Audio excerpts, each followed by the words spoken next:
Up guys, SJ here, Biltong Depot. Today we're going to make some biltong. So obviously in Biltong Depot, our preferred cut to use is eye of round. We get these beef as all American beef that we are very selective on where we buy from. We buy them two versions. We buy them with the fat cap on and we buy them with the fat cap on already removed.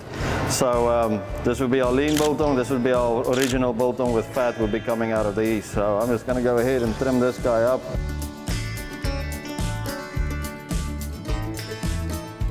Yeah, so we're just going to trim these up, get rid of most of the silver skin in here. This is the things that get stuck in your teeth, so we want to get rid of this before we do our cuts. So just clean up most of this. Then what I also like to do is I like to square off my ends. That way, just to be fancy. That way, by the time it dries, you don't have the little dry points at the end, which dries a lot faster than the rest of your meat. So again, all about consistency here for us. So what I typically do is I just do just a little bit of a face cut on here, just to make sure that our first cut is 1 inch all the way through. There we go. Once again, you can see that beautiful grain on that meat. And I flip it sideways. Again, I'll just do a little square cut here. Now, we have use for all of our trim, so don't think we throw anything away. All of our trim goes mostly into our dry balls. It's nice 1 inch cuts.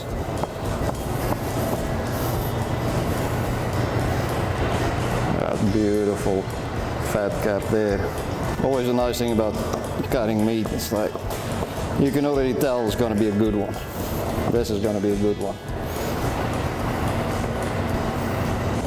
Lean biltong. So a lot of the carnivore diet stuff going on. Fat actually really good for you. So we sell a lot of it. A lot of people prefer meat with fat on these days. Everybody wants a steak with a bit of fat on. Why not have your biltong with some fat on too? Adds a lot to the flavor.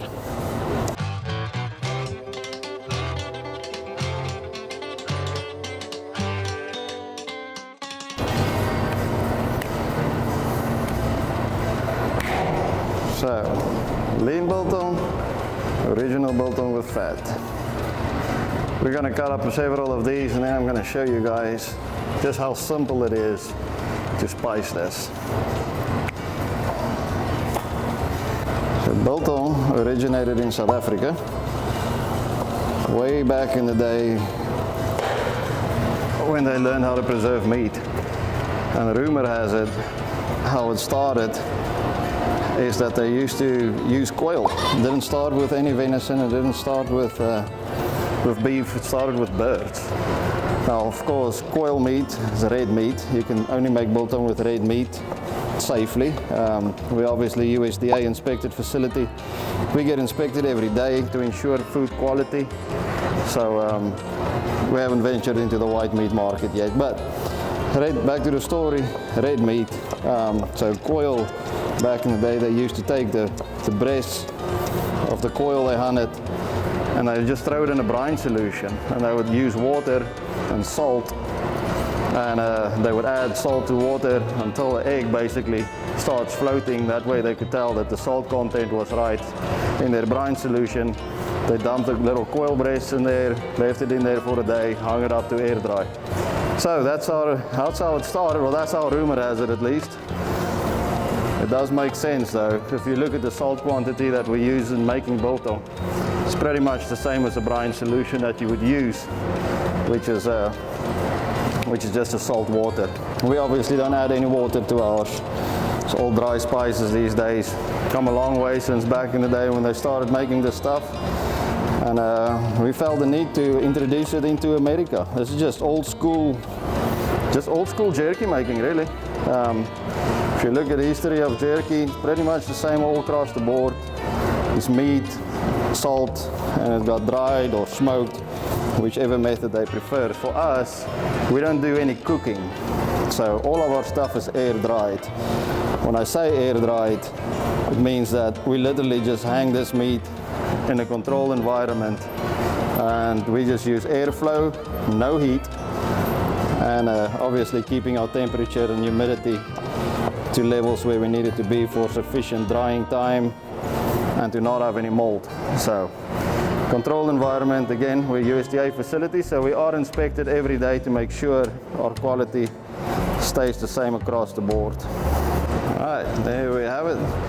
Nice little pile of biltong ready to be spiced.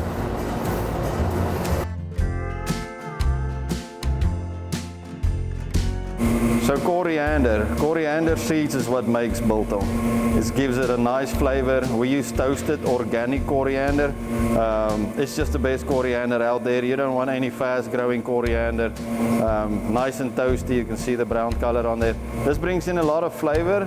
Traditionally in biltong was one of the ingredients that they had back in the day, but it turns out coriander is also has some antimicrobial properties to it. So a really good ingredient for biltong making, it's a must.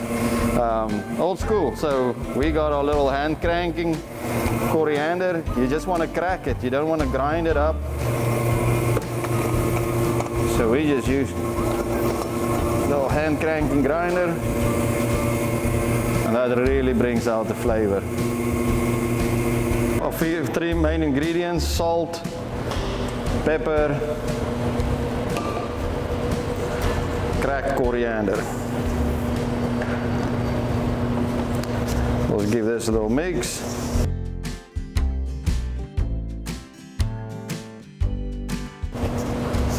That's it, we're ready to spice.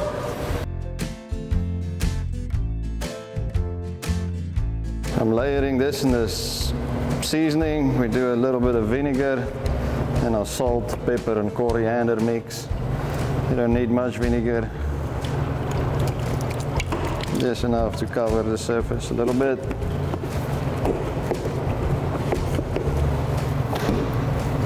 Alright, Salt Bay. Alright, so this will cure overnight. Curing basically means the salt will pull most of this moisture out of the meat, getting it ready for the drying process. We'll hang it up and it's ready to dry. Now again, we do it in a controlled environment here at Biltong Depot. Old school ways, they just used to hang it up in trees and let it dry that way. We have to kind of simulate what the environment looked like. Temperature and humidity is how we control it. And that's how we make biltong.